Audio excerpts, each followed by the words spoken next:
Narendra Modi in the United States, focus on building private bonds must be with Donald Trump. It is worth noting that Donald Trump will host Narendra Modi in their first face-to-face meeting on 26 June at the White House, not the U.S. president's favorite Mar-a-Lago retreat where he schmoozed with Chinese President Xi Jinping or Japanese Prime Minister Shinzo Abe. Is it, as the speculation goes, the Florida heat? Or does the White House provide the setting for a more austere discussion between two leaders who have never met before? Should we conclude that dealmaker Trump is willing to see what Modi has to offer but unwilling to commit more, or share a gooey chocolate cake the way he did with Xi? Trouble is, with Trump one isn't sure. For all you know, at the first sight of Modi he may junk the handshake for a bear hug and set the course for a closer relationship based on personal chemistry. If there's one predictable thing about Trump, it is that he's unpredictable. During the presidential campaign, we were promised a friend of India at White House. What we got instead was a revisionist leader who badmouthed us on the Paris Agreement and is threatening to throw out skilled Indian workers. The current synergy between New Delhi and Washington is the result of decades of concerted effort and significant personal investment from leaders on both sides. The distance between mutual distrust of Cold War and sealing of a civil nuclear agreement or military logistics pact has not been covered in a day. And along with Bill Clinton, George W. Bush, Barack Obama, Narasimha Rao, and Manmohan Singh, credit must also go to Modi for shedding the hesitations of history. However, as Carnegie India director Mohan C. Raja argues in Indian Express, having brought India out of its defensive shell, Modi now finds he must deal with an America that is retreating into one. The traditional props that have framed India-US relationship over the last 2 decades, including those on shared democratic values and a common interest in Asian balance of power, can no longer provide an effective guidance to the Trump era.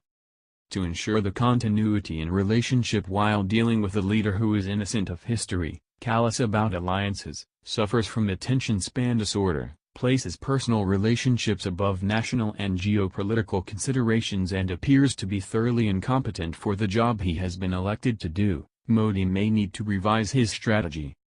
In contrast with his recent Europe and Russia tour, Modi cannot depend on bolstering India-US ties within the broader framework of shared democratic values, mutual interests and concerns. He faces the challenge of ensuring continuity in bilateral relationship within the narrow paradigm of personal equations and not the hard-boiled distillation of mutual strategic interests drawn up by experienced foreign policy hands. To understand how this works, we need only look at the churning in global geopolitics within just over 100 days of Trump taking the White House. Long-standing NATO allies, strategic and trading partners have either been left fuming or confused.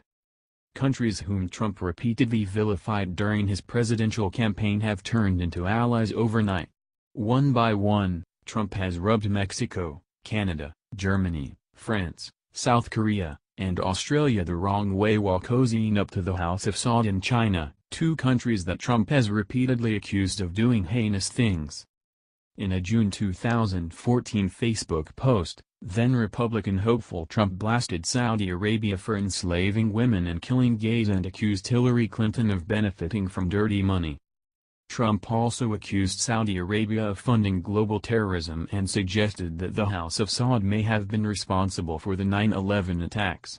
As Washington Post points out, while discussing the redactions in the 9/11 Commission report with Fox News last April, Trump said, "It's going to be very profound having to do with Saudi Arabia and Saudi Arabia's role on the World Trade Center and the attack." His antagonism towards Saudi Arabia goes as far back as 1987 when he shelled out almost $100,000 to place a full-page ad in leading newspapers, accusing them, among other countries, of sucking the U.S. dry and demanding that these countries should pay the U.S. for the human lives and billions of dollars we are losing to protect their interests.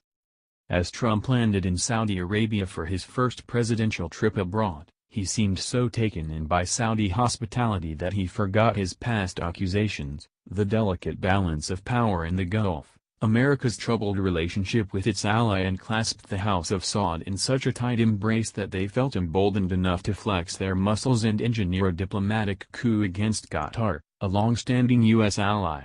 Not to speak of arms deals worth tens of millions of dollars.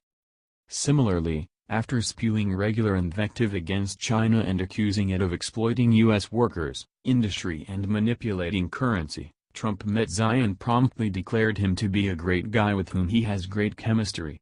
His carte blanche resulted in the dragon further raising the stakes with regard to the South China Sea and upsetting the balance of power in Asia.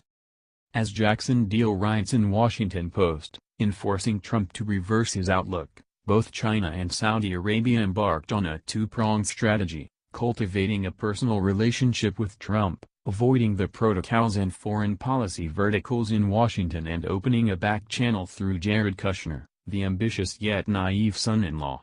While Trump family's business interests were taken care of in China, in Saudi Arabia, Deputy Crown Prince Mohammed bin Salman struck up deals for an Arab NATO.